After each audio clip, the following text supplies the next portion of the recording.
too surprising on a back end of a back-to-back, but there's things to be excited about. Let's talk about it. It's the Hoops Nerd Show.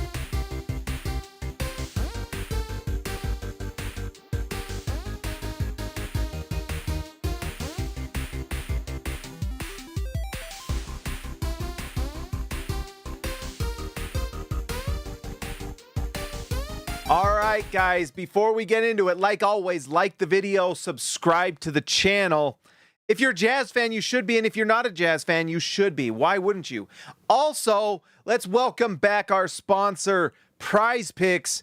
I'm excited about the sponsorship. You can use promo code HoopsNerd for it. Let me read the read correctly here. Prize Picks is the best place to win cash while watching sports. The app is really easy to use. To make a lineup, all you have to do is pick more or less on a few player stats. You can play Prize Picks in over 40 states, including California and Texas and Utah. Best of all, Prize Picks will give you $50 in lineups when you play your first $5 lineup. Use promo code HoopsNerd to do that, guys. Win or lose, you'll get $50 in lineups. Basketball season is here, and there's no better time to get in. Just use promo code, did I say it already? HoopsNerd, and download the app now. Prize Picks, it's good to be right. Guys, I enjoy Prize Picks. It's actually a lot of fun. I will say, my advice to you, do not be afraid of the unders. On a back end of a back-to-back, pick the unders. We always want to pick overs. Pick the unders. On back ends of a back-to-back, it is the right thing to do. All right, so let's minimize me here. Got to figure this out. Prize Picks, get out of the way. All right, so anyways, let's go here. We got our box score up. By the way, I wanted to, before we get into the Jazz and Warriors, this was a successful tanking night for the Jazz based off of everything that happened. We had, well, I was a little worried about the Raptors. The Raptors are actually good. But look at this. Brooklyn was actually somewhat competitive against the Knicks. Didn't win, though, so it doesn't matter.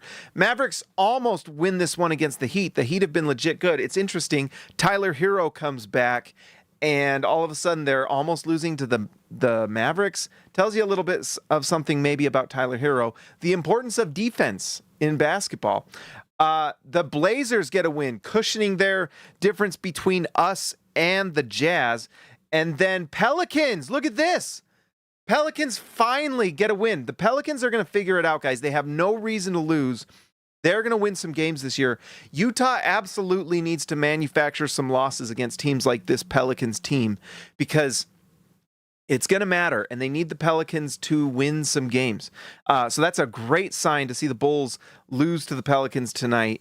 And then, of course, Utah loses to the Warriors. And finally, look at that.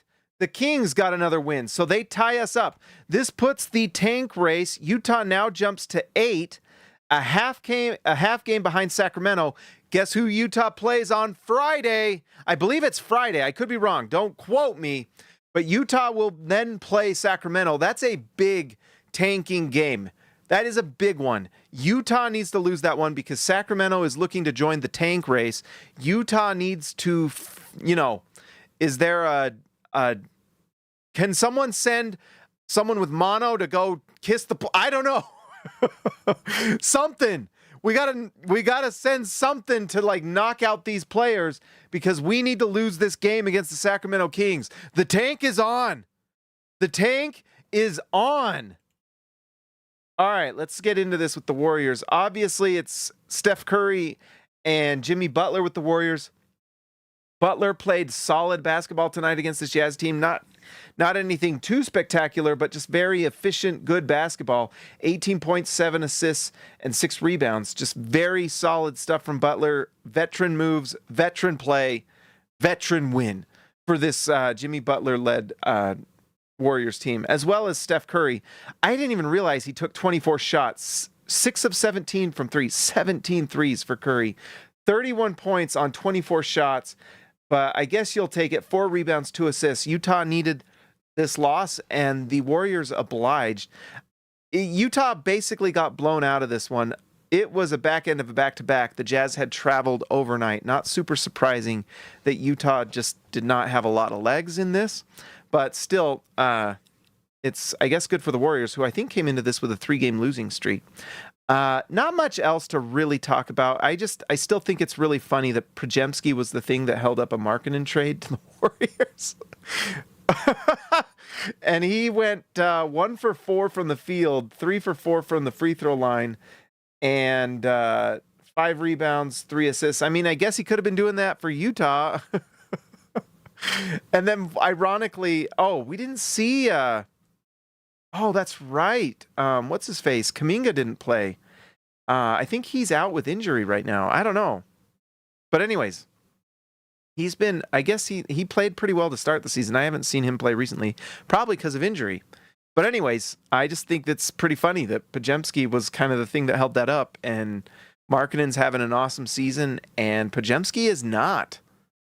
Podziemski is not. By the way, I saw something funny. There was a Twitter account that said, I'm not tweeting again until Podziemski scores 30 points, and he hasn't tweeted for like a year and a half.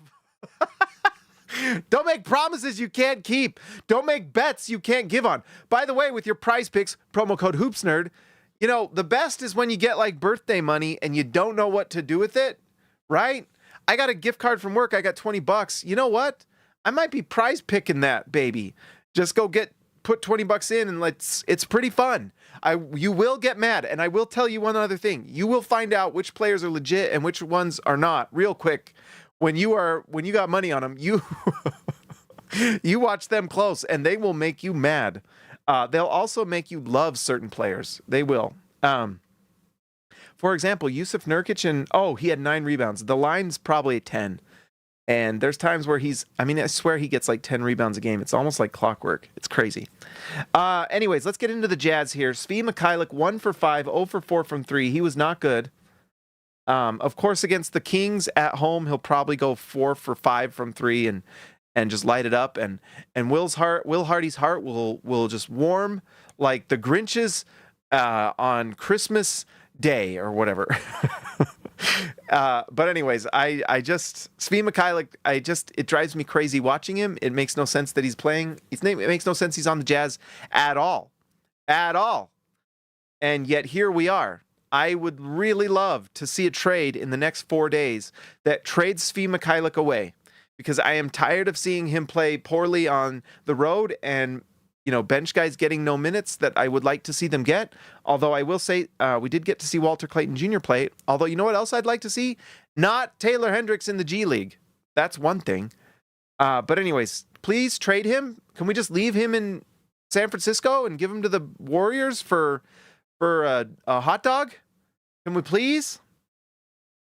Mother Burger 217, these losses, blowouts to these good teams should be letting the front office that we are not close to contending. Yes, I agree. I concur. That is the correct opinion, Mother Burger. Lauri Markkanen had a bad game today.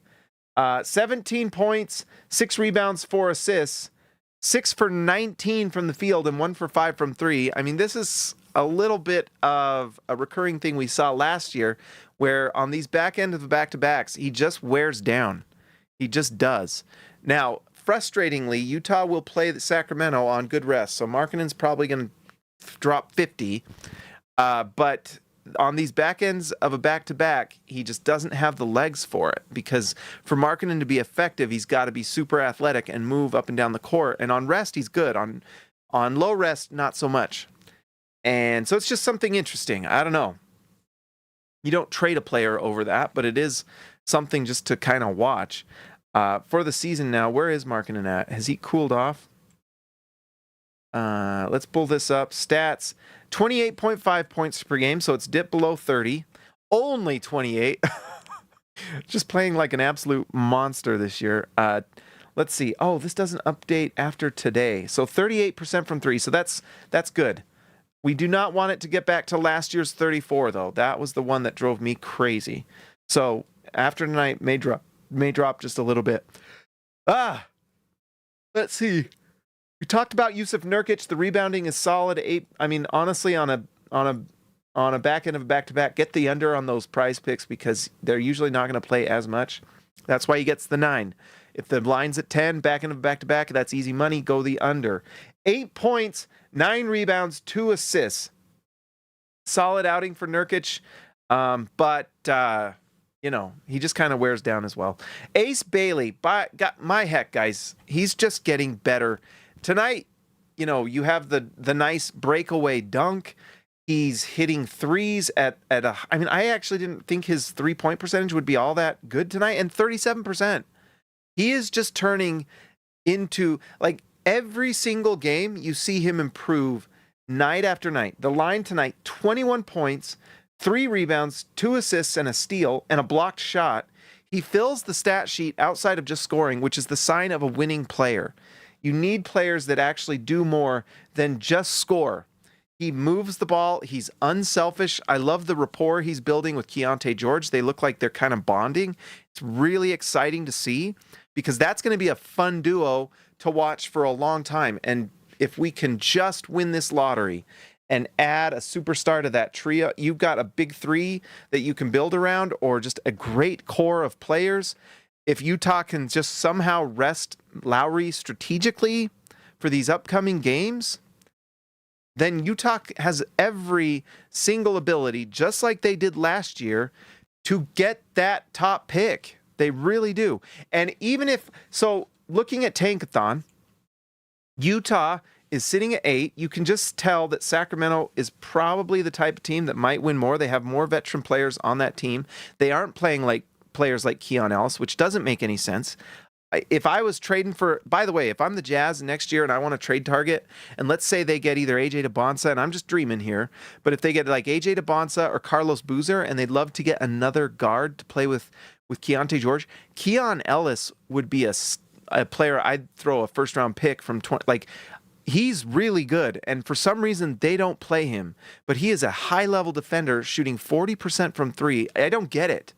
He would be just a perfect player to put next to Keyonte George in that starting lineup. Much more, the idea of getting like Keon Ellis next year instead of Svi Mikhailuk, if we're trying to win games, that's the type of trade that wins you some games and creates a really complete basketball team.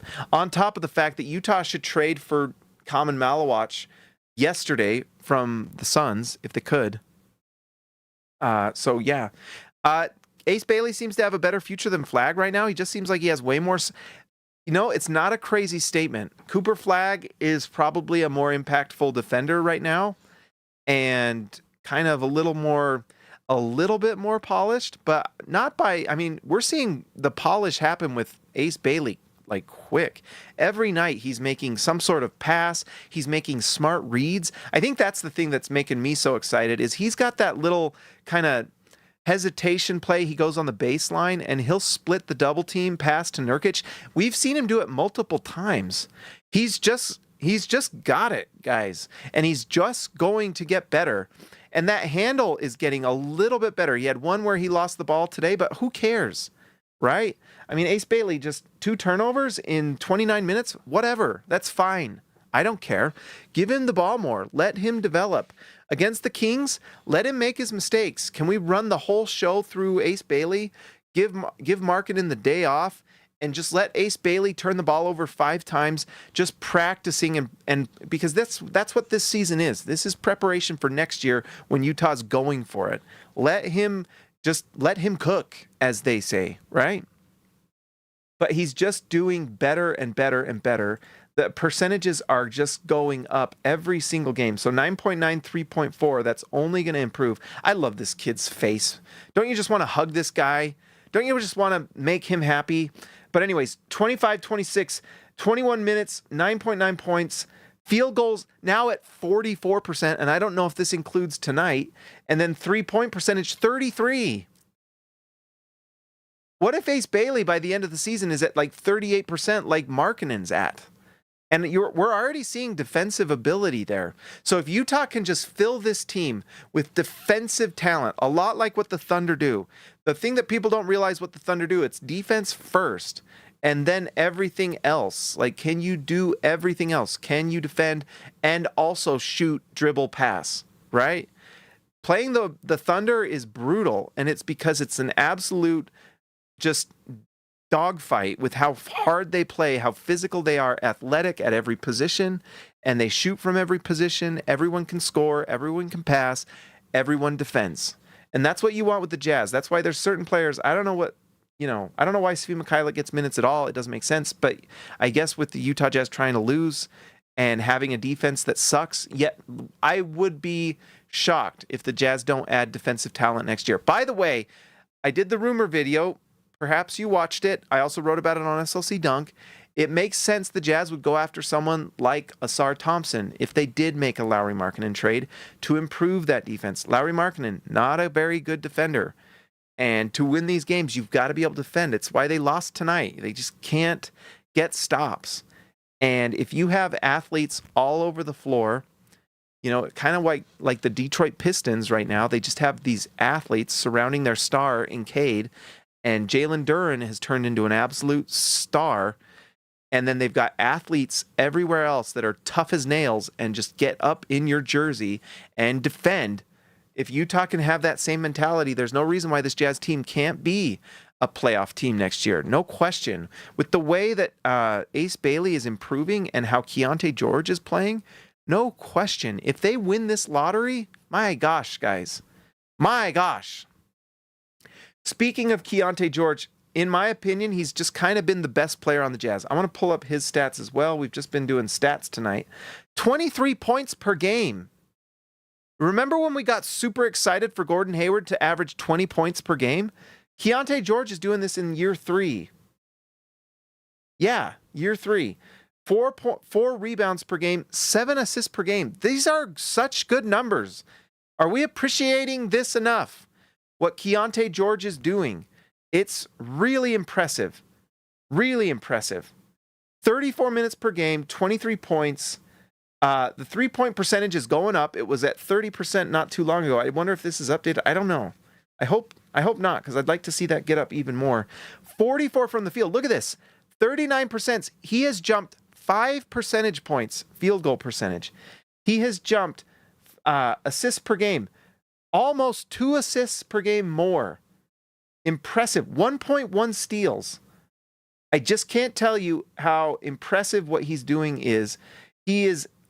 This is something we talked about last year. Look, what I love is that the 3-point percentage, he's actually taking just a little bit less, which this is to me actually a good sign because he's handling the offense and not taking bad shots as much. Like that's one of we know he can shoot the ball, and we know he's a good shooter when he's healthy. It's just sometimes it was the bailout threes or the taking threes when it's early in the clock. He's improving and he's not taking as many bad shots. And so that's why this goes from 7.6 to 6.8. That's nice to see. The numbers are telling a story here, and that is that Keyonte George is making really smart, good decisions. It's really nice to see. His net rating is improved from last year. So I wouldn't take too much account for this because he was on the bench and that included kind of that winning section of the year before the Jazz traded all their players, and then they just tanked like crazy. I just all across the board, just improvement from Keyonte George, including, look at this, 81% from 9 percentage points better at the free throw line. Just absolutely improving in all the different ways, just improving his craft. I have so much respect for what Keyonte George is doing. Tonight, 58% from the field, 50% from 3. These are just bonkers numbers. These are just 4 for 7 from free throw is actually an anomaly, basically being tired. 2 steals tonight. I would love to see him average 2 steals per game. That will help him on the defensive end. And if Utah improves defensively across the board, I wouldn't be surprised if that happens. When you have certain players that get ISO'd or get focused on, the ball doesn't move as much. But if Utah has guys all across the board, athletes that can deflect the ball, get steals, it creates more opportunities to get steals and more transition. And Utah, you can just see them improving next year. It's really exciting stuff, guys. Really exciting stuff. We got to adjust the cap here. All right. Kyle Anderson, 23 minutes tonight, 6 for 7 from the field. He's a solid basketball player. Look at this, -1. The Jazz lose this game by how much? A lot. And he was -1. By the way, Keyonte George in this one, somehow a +1 in the game the Jazz lost by what, like 20 points? If that doesn't tell you something, it's but what it well, let's just say what it tells you. What it tells you, isn't that the point of this show? What that tells you is that Keyonte George was doing work with the bench tonight. That he's with all these bench players that had a positive plus minus, he was handling business in a really nice way. Isaiah Collier, not as much. We just need to appreciate what Keyonte George is doing. Yeah, the Jazz are losing. It's designed to happen this way. They need to do some manufacturing here soon. They really do, or I'm going to be so frustrated. But, when they play like the teams that they kind of need to, I don't care if we beat the Wizards, the Pacers, the Nets. Though even those three, I don't care. It's these teams like New Orleans and Dallas and Sacramento that we should not be winning.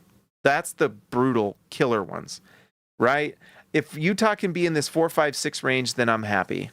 I'll take it because that gives you the best shot. The higher, the better, because the less you hold your position. So if Utah could get to like this 4 spot by the end of the year, I would be ecstatic. That would be perfect.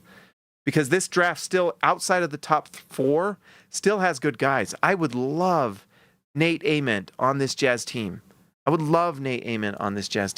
There's so much to like with that player. There's so much to like. And you know what I'm talking about with Caleb Wilson. So Utah needs to get to that 4 spot at least, and I think they can. They just got to do a little bit of manufacturing. All right, it's time to do it. I know what they said before. Ryan doesn't know what he's talking about. He doesn't understand how this works. It's important. You've got to get there, okay? Do it, Jazz. Do it. Fight for what's right. Fight for what's right. All right, so Kyle Filipowski, solid night tonight, 11 points, 9 rebounds. I love what he brings to the team. It's a very, very nice option to have him off the bench. He continues to get better. Tonight, 50% from the field, 50% from 3. The problem tonight for the Jazz is they had no legs and the defense was bad. Right? And so 4 for 8, that's nice numbers from Filipowski offensively, just really solid. And I love how he can take advantage against smaller defenders. It's why him off the bench is just really nice. He can be a really nice bench player for this Jazz for a long time. And I'd be shocked if he's not on the Jazz for a while, just because he brings, unless he's included in some crazy trade. But otherwise, I think he just is a productive player that can play for the Jazz for a long time. And it's nice to see. Isaiah Collier, we mentioned a little bit, minus 15. He was just not as effective tonight, and I don't know if he was tired as well. 1 for 4 from the field, just 3 assists tonight, 2 steals, though. Nice to see. We actually had a kind of a breakout game from Bryce Sensabaugh. 7 for 13 from the field, 2 for 5 from 3, 16 points. Nice to see him have a bounce-back game. Now, it was kind of a typical Bryce Sensabaugh game where it was shooting and not much else, but at least he was shooting it well, right? And there was a weird little bench thing, by the way. I don't know if any of you noticed it, but Sensabaugh and Collier got into it a tiny bit. They were yelling at each other over something. And who knows, they're probably nothing, but, just a little annotation from today, something to watch. Who knows? But anyways, nice to see him bounce back. That was good. We also got good Walter Clayton minutes tonight. Good, not good as in performed particularly well, but he did get a lot of minutes, which was nice to see. He's been struggling a little bit recently, and I don't know if he's a little bit in his head at frustration not playing, but he went 0 for 5 from the field, 0 for 4 from 3. He did have 4 assists. He does handle the ball well. There are just times where it just looks like he handles it well, but he's struggled recently, and tonight was no different. So, just interesting. Kevin Love got rest. Can we see a D&D for Markkanen for rest, please, on Friday, please? For Thanksgiving, please? I have not really enjoyed Sensabaugh much either, Mother Burger. He's not really my cup of tea. I don't know. Like, the days where you could just be a great shooter are a little bit behind us. You have to... The NBA is so filled with talent. I mean, these games, teams are scoring... Look at this. I mean, this is just unheard of 10 years ago. the amount of scoring and talent on these NBA teams, it's an arms race. And that's why you've got to get another star, another player in this draft. It's an arms race, and you've got to have depth, and your depth has to be good. And, you can't just be a shooter anymore. Like, if you're a bad defender and all you do is shoot, you don't really survive anymore, because a lot of these players can shoot now that also defend. You need to be able to defend. You need to be able to pass. You need to be able to shoot. You need to be able to compute quickly what's going on and make the right read lightning fast, on top of just being able to shoot the ball. And you can't just be single skill players anymore. You've got to have multi skills. You just do. Bow staff skills, shooting skills, but you've got to have skills, all right, to pay the bills. That's what it is. All right, guys, I think that's all tonight. Make sure, if you have not already, let's start the music up, by the way. Like I said, Prize Picks, use promo code HoopsNerd. Easy to remember. One word, I believe. And $5 turns into $50. That's free money, literally. And don't forget to do the unders. If it feels fishy, just pick the under. And 9 times out of 10, you'll be happy. Everyone wants to pick the overs, and that's where the mistakes happen. Pick the unders. All right, let's see. We got music going? Let's see, it's super loud. Okay, so here we go. Jazz sit at 8. They would keep their pick in this scenario, which is great. Let's see what happens if the lottery was today. Ah! Yeah! Utah jumps to the top 4. Woo! Whoa, whoa, whoa. Championship, here we come. So, what that gets us, oh my gosh, guess who we get? My guy, Caleb Wilson. Woo! Woo! Love this kid. Have I talked to you guys how much I love Caleb Wilson? I love that guy. I might just go watch Caleb Wilson highlights and fall asleep happy, just dreaming of Caleb Wilson. Me looking like that. By the way, when I was a kid, I looked just like the kid in the Christmas Story. That's what I looked like. And I'm like that meme, happily waiting for Christmas, looking at Caleb Wilson highlights. Gonna be on the Jazz. I have a feeling. Mavs second pick, I don't even care. If we get the 4th pick, I don't care who gets what. As long as like the Thunder don't get it. I guess I do care.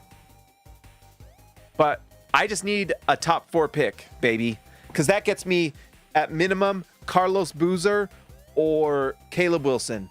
Caleb Wilson, by the way, been the best player in college basketball so far. He's been so good. Anyone who listened to you has never heard of him. You lie. All right, let's give a shout out to the All-Stars tonight. Let's give a shout out to Steve Areno, Steve Stevens. Let him cook sturdy pots. Ezekiel Raicibe, the man from down under. Tyson Price, the price is right. See ya, Lex Later, Jordan the Goat Besserell, Ryan Edward Perry, the legend. Christian House Money to Haas, Robert Hall of Fame, I Believe in Steve, Jazz Exile, Austin R. Grant, Editor Extraordinaire, Kiefer 3, the OG, and Patrick Kakubo, the Connoisseur. Guys, go to Prize Picks, use promo code HoopsNerd. The link is in the description. Like and subscribe to the channel. Join if you'd like to support. That's all the things. That's all of it. I'll talk to you next time.